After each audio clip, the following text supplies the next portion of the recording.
والأنبياء والتابعين والأولياء والشهداء والصالحين خصوصا للإمام قطب المقام سلطان الأولياء سيد الشيخ عبد القادر الجيلاني قطب الأحوال سيد الإمام أبي يزيد البستامي لروح قطب العلم سيد الإمام أبي محمد بن محمد الغزالي سيد الشيخ محمد بن عبد العزيز الشيخ عبد الله البني خصوصا إلى روح سيدي ومرشدي ومربي الروح سيدي لهم الفاتحة.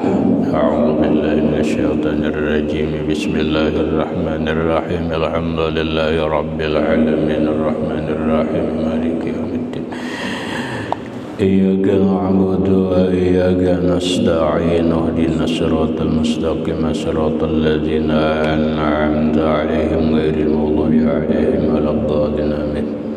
السلام عليكم ورحمة الله wabarakatuh.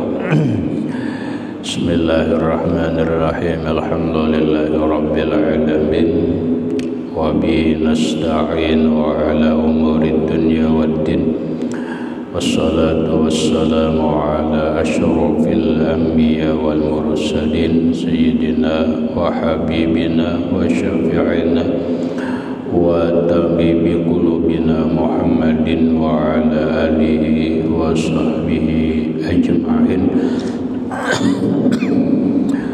Wa subhanallahi walhamdulillahi wa la ilaha illallah wallahu akbar.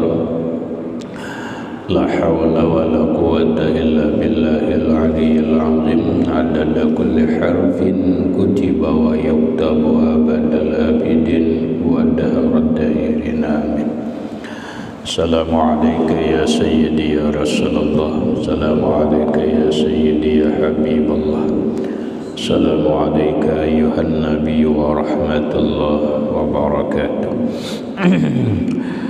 Puji dan syukur kita panjatkan kehadirat Allah Subhanahu wa taala yang mana dengan segala limpahan rahmat, taufik, hidayah, inayah serta riayahnya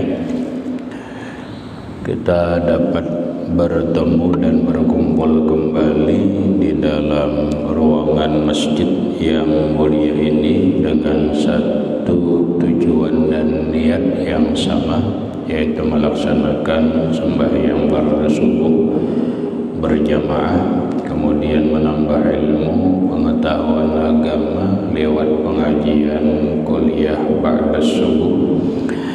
Yang selanjutnya semoga Allah Subhanahu wa taala memberikan taufik dan hidayahnya kembali kepada kita agar kita dapat mengamalkan apa yang kita kaji pada subuh ini, amin. Bapak-bapak, ibu-ibu, hadirin wal hadirat rahimakumullah. Alhamdulillah pada malam ini atau hari ini, subuh ini kita memasuki dan menjalani hari yang kedua daripada Ramadan yang diberkahi dan dimuliakan oleh Allah Subhanahu wa taala. Masih dalam kondisi semangat menyambut Ramadan dan mari kita mengulangi mengambil berkah sekaligus menelaah tentang ayat yang selalu dibaca dalam bulan Ramadan. Allah berfirman, ya ayyuhalladzina amanu kutiba alaikumusyamu kama kutiba alal ladzina min qablikum la'allakum tattaqun. Wahai orang yang beriman, diwajibkan atas kalian berpuasa sebagaimana diwajibkan atas orang-orang yang sebelum kalian, agar kalian menjadi orang yang takwa. Ayat ini secara umum adalah dasar sebagai perintah kewajiban melaksanakan puasa. Namun secara dipandang secara lebih jauh dan mendalam, Karena ayat ini adalah ayat Al-Quran. Kalau ayat itu ayat Al-Quran, maka dia mengandung sebuah makna yang sangat luas dan sangat dalam, bukan hanya sebuah makna yang sangat simpel.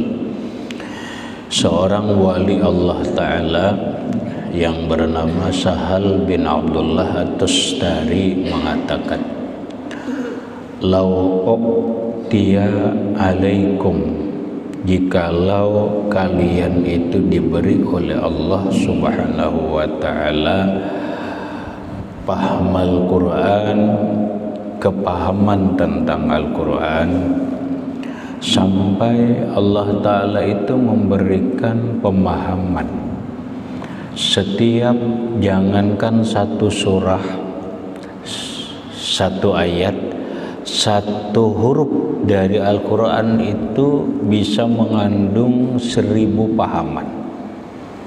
Sekali lagi, jangankan satu surah, satu ayat, satu kata, satu huruf Al-Quran itu pun, kata beliau, itu bisa mengandung makna dan pemahaman 1000 pahaman. Ternyata 1000 pahaman itu belum cukup. 1000 pahaman itu belum cukup untuk memahami secara sempurna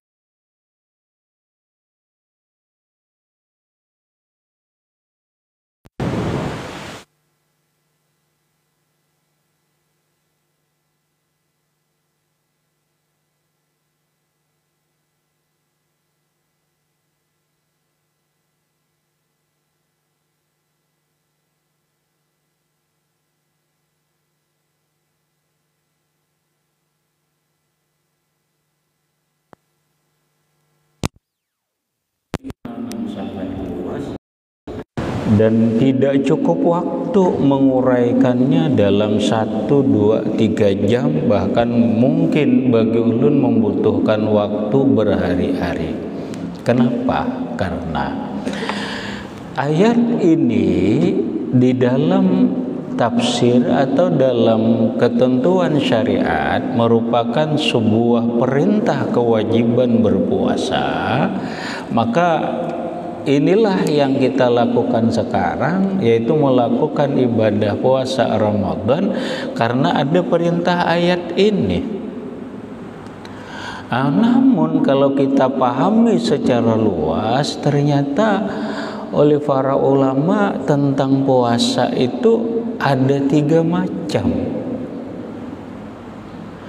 Ada yang disebut dengan puasa syariat, ada yang disebut dengan puasa thariqat, ada yang disebut dengan puasa hakikat.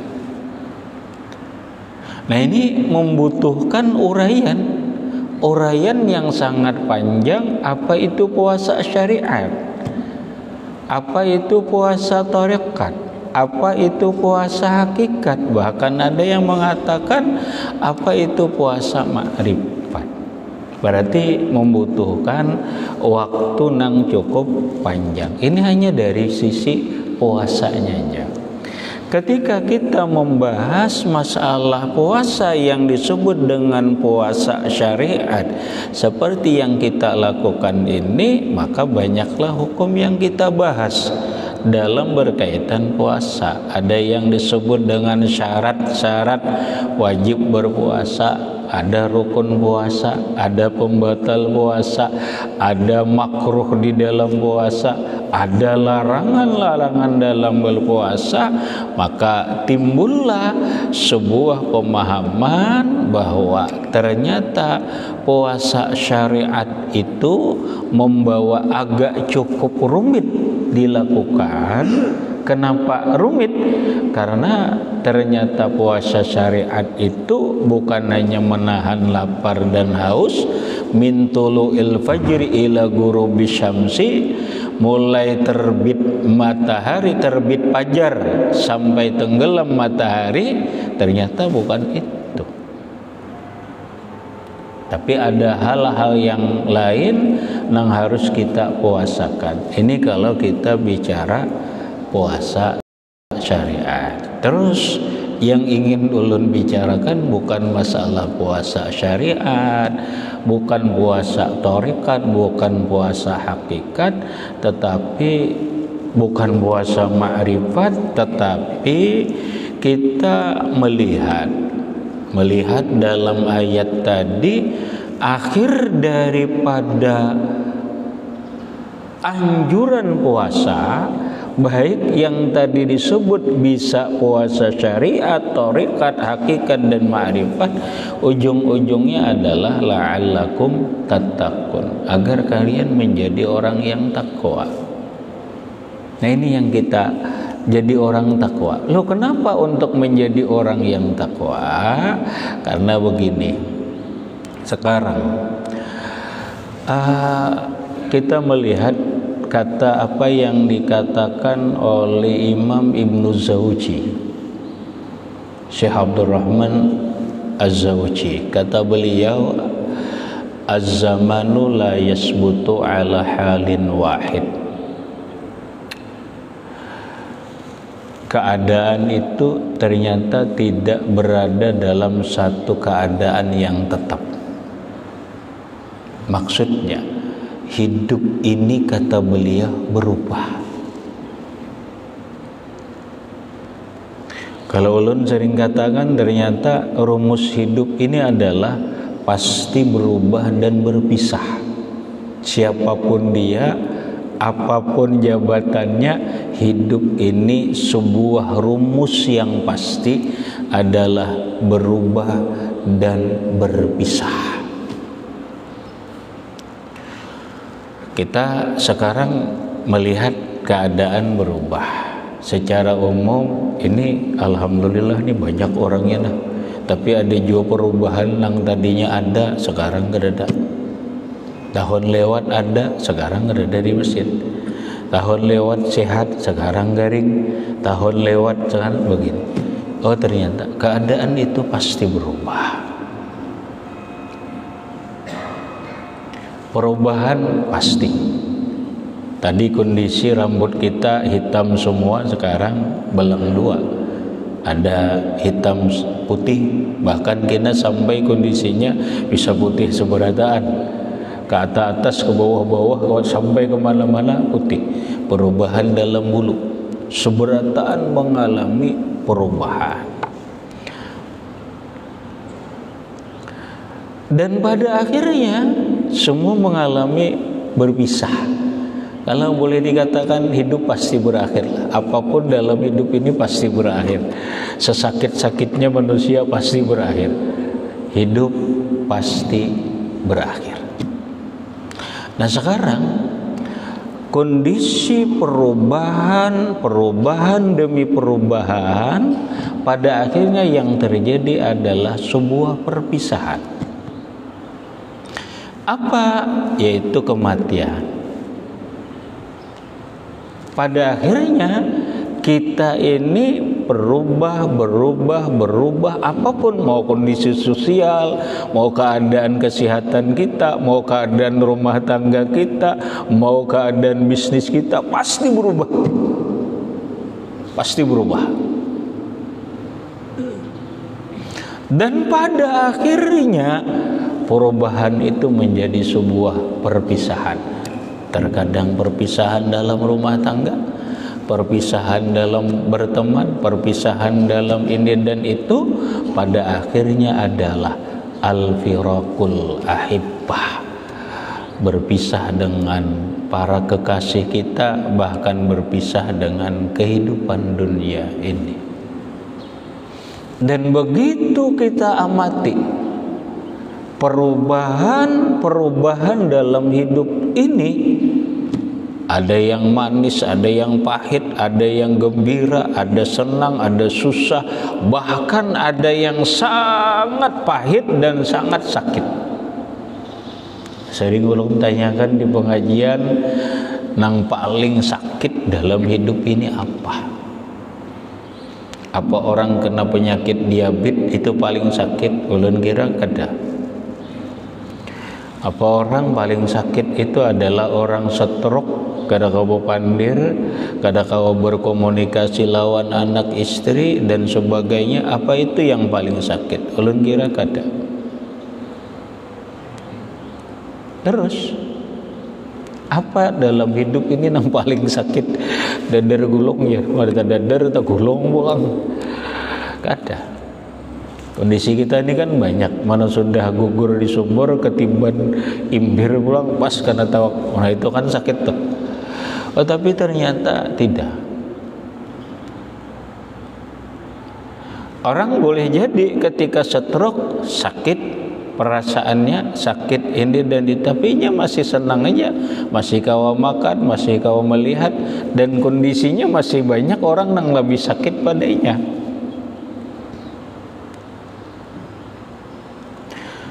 Terus begitu kita gali dalam Al-Quran, sesuatu yang sangat sakit itu di dalam Al-Quran itu disebut azabun syadid. Azabun syadid, azab yang pedih, sesuatu yang sangat menyakitkan dalam hidup ini apa?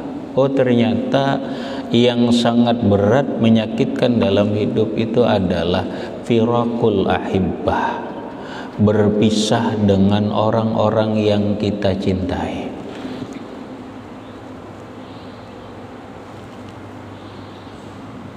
Berpisah dengan orang-orang yang kita cintai.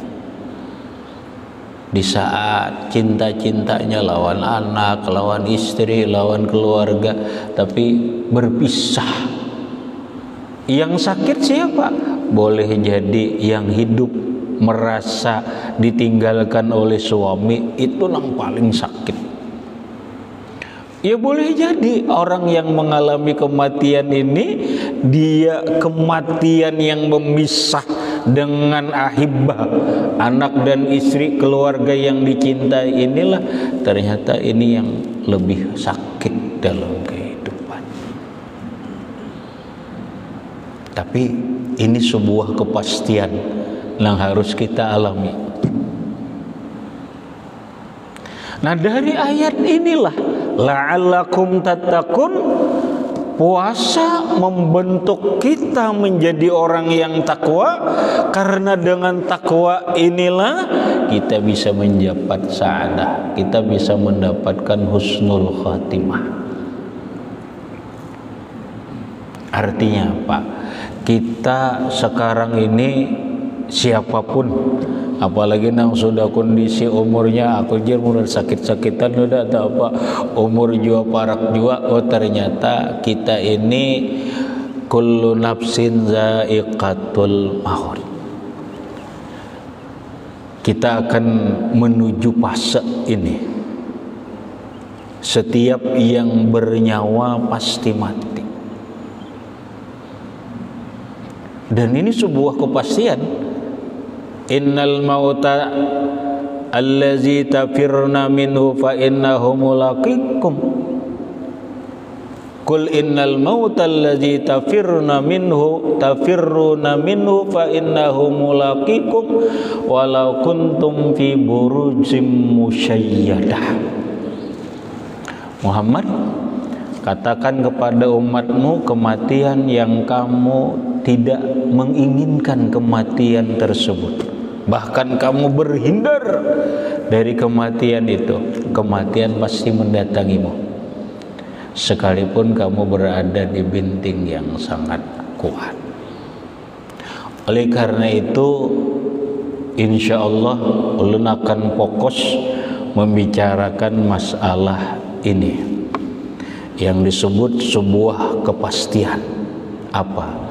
Kematian. Imam Al-Ghazali rahimahullahu ta'ala dan imam yang lain ternyata membagi manusia dalam menyikapi kematian ini ada 3 kelompok manusia. Entah kita berada di mana, tidak tahu. Dan ini akan kita kupas Walaupun kita berikutnya kita fokus, mohon maaf, kita akan bicara kematian. Arti bicara kematian itu kita bicara tentang kematiannya, kita bicara persiapan tentang kematian, kita akan bicara asbabu husnul khatimah, apa-apa yang membawa agar kita ini husnul khatimah, dan apa-apa yang membawa yang kita akan menjadi su'ul khatimah, na'udzubillah min zalik. Dan banyak pertanyaan-pertanyaan yang harus kita jawab ketika kita berbicara kematian. Di antaranya adalah, apakah ketika seseorang itu mati, dia berada di posisi mana? Apakah dia masih melihat keluarganya? Apakah dia masih mendengar apa yang dibicarakan keluarganya? Kemudian begitu dia masuk ke dalam kubur, bagaimana kondisi alam kubur itu?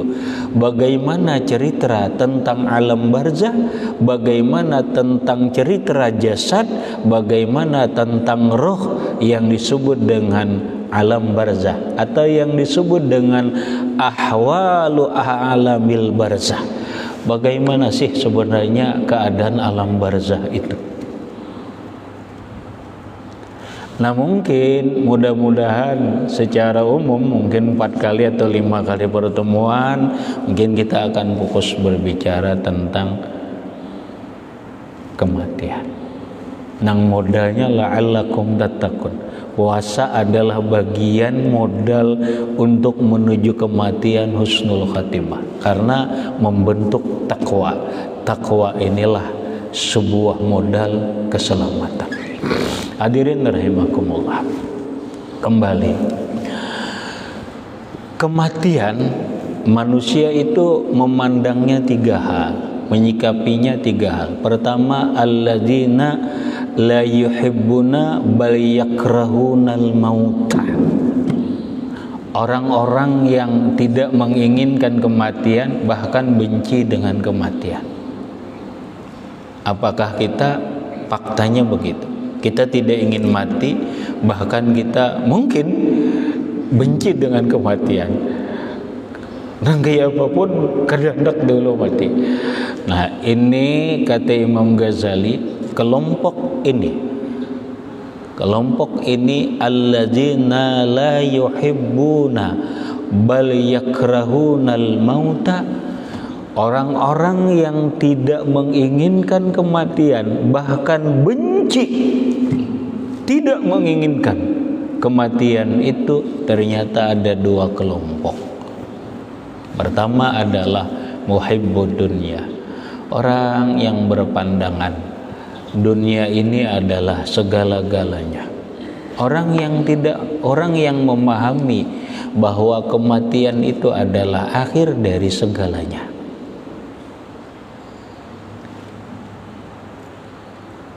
Inilah orang-orang yang munafik, orang-orang yang kafir, orang-orang yang tidak beriman kepada Allah. Mereka mengharapkan hidup di dunia ini adalah selamanya. Itu hanya ingin angan-angan. Kematian adalah sebuah kepastian.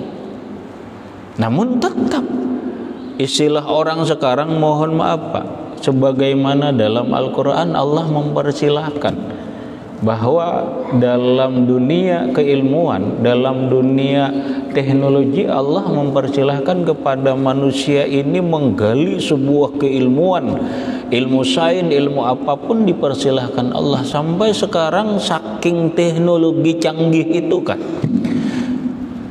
apa sekarang ini yang tidak bisa? Cangkok mata ada, donor mata ada, orang mau meratakan, memancungkan hidung kawa, meratakan gigi kawa, membersihkan biji kawa, mungkin bahasa kita nang kayak apa hendak sekarang ini ada, cangkok jantung ada, cangkok hati ada, dan sebenarnya ada, cangkok ginjal ada, dan semuanya. Bahkan sekarang orang bikin robot, ternyata yang tidak bisa itu sekarang ini ada 2. Satu yang sangat penting adalah secanggih apapun teknologi tidak bisa bikin roh. tidak bisa bikin roh. Apapun kecanggihannya.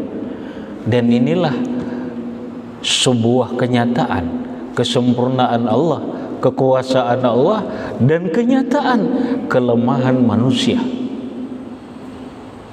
Ayo sekarang, ya Allah ya Karim, teknologi canggih. Orang kadang-kadang kawa merekam apa yang ada di otak manusia itu dicari orang, terekam di dalam komputer dan sebagainya. Itu dipersilahkan Allah untuk menggali keilmuan teknologi itu. Allah tidak melarang, dipersilahkan Allah. Namun ternyata secanggih apapun roh tidak bisa dibikin. Dan karena itulah secanggih apapun tidak ada yang bisa yang disebut dengan menahan kematian. Ahli jantung tidak bisa menahan jantungnya agar terus berdetak, berdenyut, tidak bisa. Ahli paru-paru tidak bisa memastikan bahwa paru-parunya sehat terus, tidak bisa. Spesialis apapun tidak bisa. Kenapa? Karena kullu nafsin za'iqatul maut. Yang bernyawa pasti mengalami kematian. Ini satu. Alladzina la yuhibbuna bal yakrahunal mauta. Orang yang tidak suka dan benci dengan kematian. Ini terbagi dua. Tadi orang-orang yang memang berhindar, kada kepingin lalu. Yang kedua, ada orang yang benci, kada hendak mati itu karena apa? Karena merasa belum siap. Nah ini kebanyakan kita nih. Hendaklah mati, aku belum siap, nagain aja mati. Yakrahunal maut, dia jangankan suka, dia yakrahunal maut. Dengan alasan apa? Dengan alasan aku belum cukup amal. Tapi kata Imam Al-Ghazali, orang yang beralasan tidak cukup amal, begitu dikoreksi, begitu ditelaah, tapi sampai sekarang dia belum juga berbekal amal. Mestinya ketika dia sadar bahwa aku belum cukup amal, sehingga aku belum cukup perasaan kesanggupan untuk sebuah kematian, mestinya dia sekarang berbekal, bersiap. Tapi kok tidak? Pada akhirnya ujung-ujungnya ternyata kata Imam Al-Ghazali, dia tidak ingin mati itu karena tidak ingin berpisah dengan kehidupan dunia yang di dalamnya ada anak dan istri dan segala kenikmatan dunia. Amal yang belum cukup itu hanya sekedar alasan di bibirnya saja. Na'udzubillah min dzalik. Ini bukan kita. Mudah-mudahan bukan kita. Mudah-mudahan bukan kita. Kenapa? Karena orang yang begini, kata Imam Al-Ghazali dan para ulama, orang ini akan selalu merasakan kepahitan dan ketakutan. Karena dia berpandangan mati adalah akhir daripada segalanya.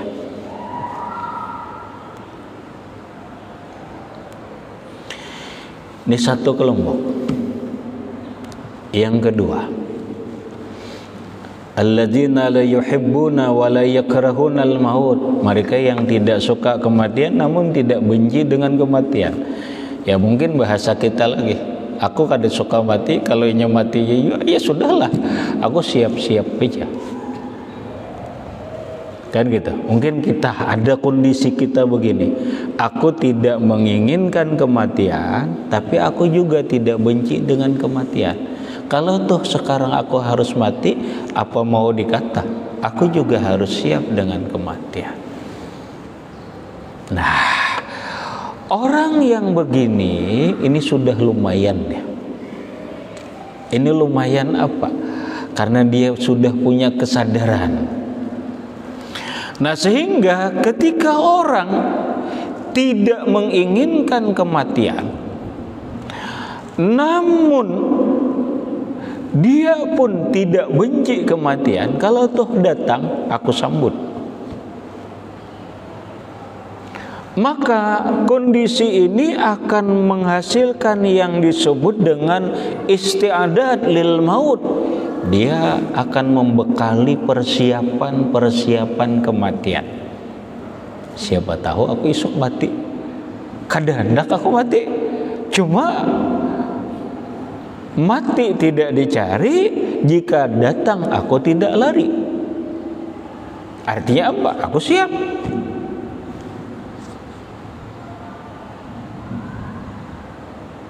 Nah, ini dalam telaahannya orang ini akan membekali dirinya, mempersiapkan dirinya. Apa bekalnya yang pas?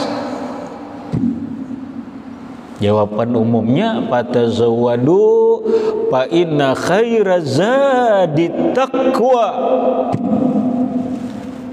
Berbekallah oleh kalian, bekal yang paling baik itu adalah takwa. Bagian daripada takwa adalah puasa Ramadan. Kalau ini masih umum lah. Kalau lebih dihaluskan, ketika para ulama di dalam sebuah kitab diceritakan begini, ada seorang ulama Parasdak. Begitu beliau meninggal istrinya yang sangat beliau cintai, beliau menangis, sedih. Tapi itu normal sebagai kemanusiaan. Tapi beliau kokoh, baik diri beliau, baik pandangan beliau kepada istri beliau. Yang saat meninggal itu seluruh ulama di Baghdad ikut menyembahyangkan istri beliau yang disebut dengan Parasdak. Para ulama bingung, kok kenapa kematian istrinya dihadiri oleh seluruh ulama di Irak? Ini perempuan aja dihadiri oleh ulama di Irak.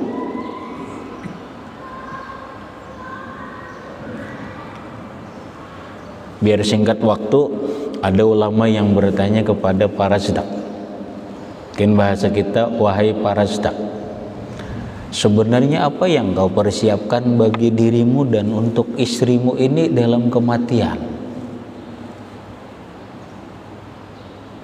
Engkau tenang, istrimu begini. Apa sih sebenarnya yang kau persiapkan? Beliau menjawab, wahai ulama, 25 tahun aku dan istriku sudah mempersiapkan untuk hari kematian ini. Kayak lagi, 25 tahun aku dan istriku mempersiapkan untuk hari kematian ini. Ma isti'daduhu. Emang bekal persiapannya apa yang 25 tahun itu? Beliau menjawab, bekal kami dalam 25 tahun ini untuk menghadapi hanya satu hari kematian ini adalah la ilaha illallah Muhammadur Rasulullah. Ini aja bekal. 25 tahun kami mengaji la ilaha illallah Muhammadur Rasulullah. 25 tahun kami mengamalkan la ilaha illallah Muhammadur Rasulullah.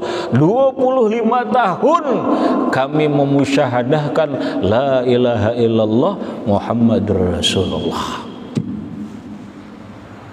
Ternyata dengan bekal 25 tahun, subhanallah. Oh, benar apa yang dikatakan beliau. Kalau kita ingin isti'dad, persiapan yang kita tidak menyukai namun datang juga kita tidak lari, modal yang pokok adalah la ilaha illallah Muhammadur Rasulullah. Ini membutuhkan uraian yang panjang lagi, atau dengan kata lain modalnya adalah iman, modalnya adalah tauhid, modalnya adalah ma'rifatullah, modalnya adalah mencintai Allah dan mencintai Rasulullah. Kan kesimpulannya begitu. Modalnya adalah la ilaha illallah, artinya modalnya adalah iman, modalnya adalah ma'rifatullah, mengenal Allah, modalnya adalah cinta Allah dan cinta Rasulullah. Yang ketiga, alladzina yuhibbunal maut. Ada orang yang menyukai kematian. Orang yang menyukai kematian bukan berarti orang yang berputus asa lalu gantung diri, bukan. Itu mati terpaksa itu tuh. Ini memang orang yang suka kematian. Lu kenapa orang? Aku malah mengharapkan kematian ini. Wah, ini apakah kondisi kita? Wallahu alam. Mudah-mudahan masuk dalam keadaan ini. Loh, kenapa mereka yuhibbunal maut? Mereka mencintai kematian karena mereka berpandangan mati ini adalah awal dari kehidupan yang hakiki. Kalau bahasa ulun, kenikmatan apapun di dunia ini kada akan sempurna kecuali dengan kematian. Begitu kita sudah mati, hanya kita akan mendapatkan kenikmatan yang sempurna. Orang kawin gak, kenikmatannya kada akan sempurna di dunia ini. Senikmat-nikmat apapun di dunia ini, senyaman apapun di dunia ini, kada sempurna. Kenapa kada sempurna? Nabi katakan itu hanya satu nikmat dari 100 nikmat, yang 99 nikmat itu akan dia nikmati setelah kematian.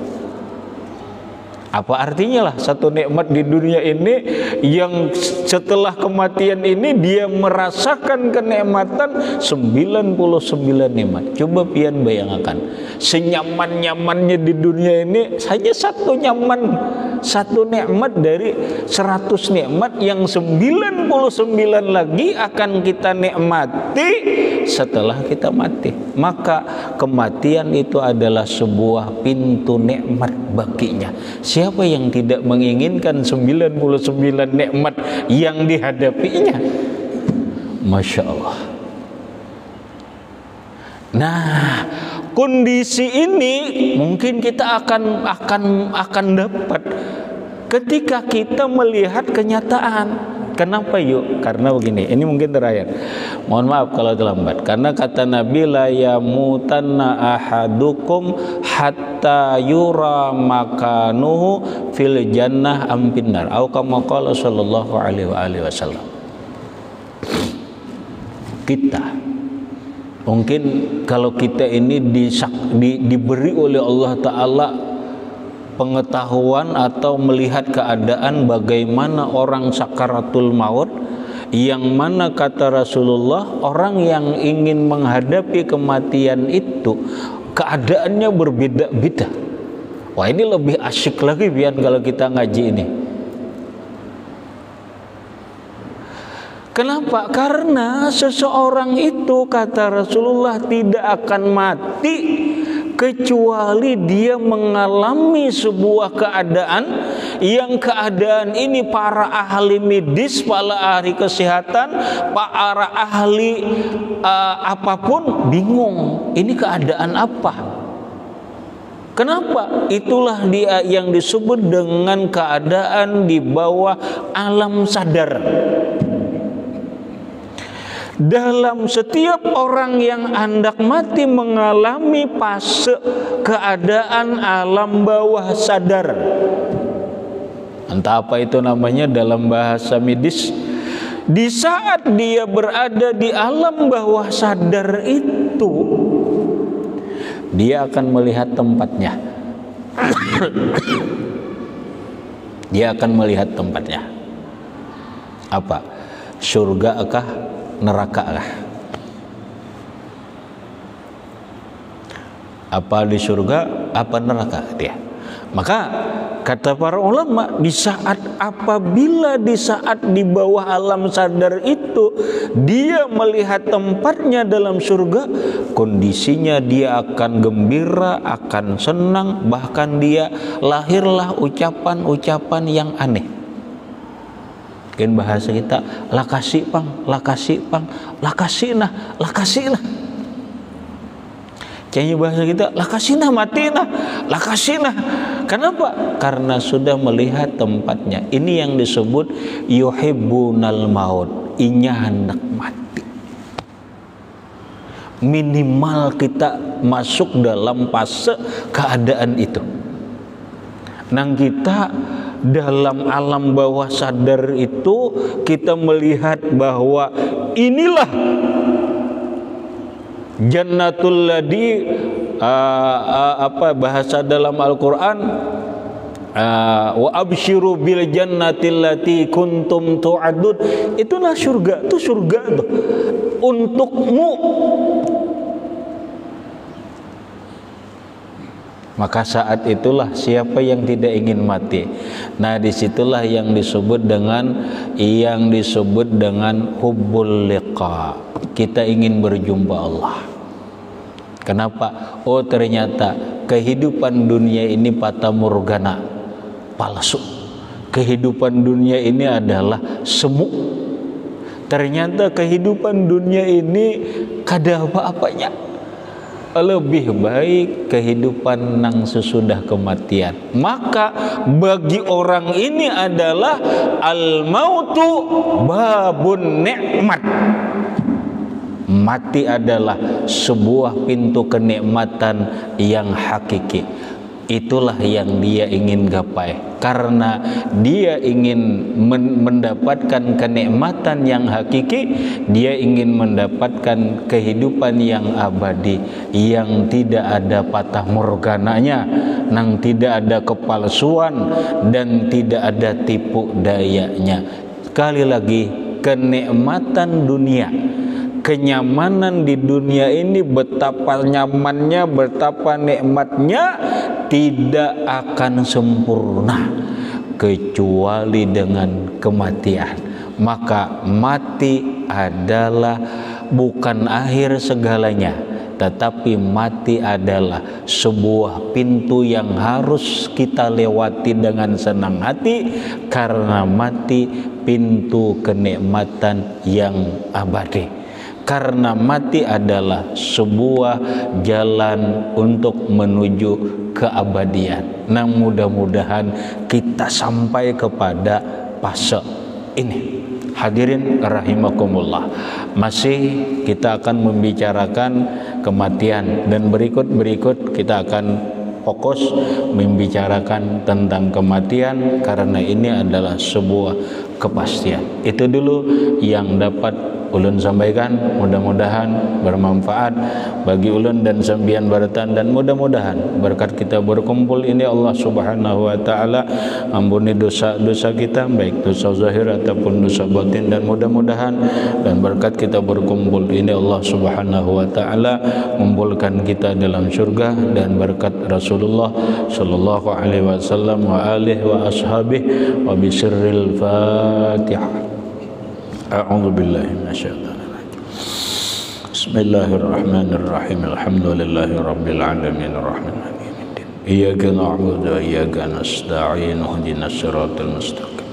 صراط الذين أنعمت عليهم غير المغضوب عليهم ولا الضالين. بسم الله الرحمن الرحيم رب العالمين اللهم صل على سيدنا محمد وعلى آل سيدنا محمد اللهم انفعنا بما علمتنا وعلمنا ما ينفعنا وزدنا علما. الحمد لله على كل حال. نعوذ بالله من أن نسألك العفو والعافية والمعافاة الدائمة في الدين والدنيا والآخرة. صلى الله على سيدنا محمد وعلى آله وصحبه وسلم. الحمد لله رب العالمين. ثم السلام عليكم ورحمة الله وبركاته.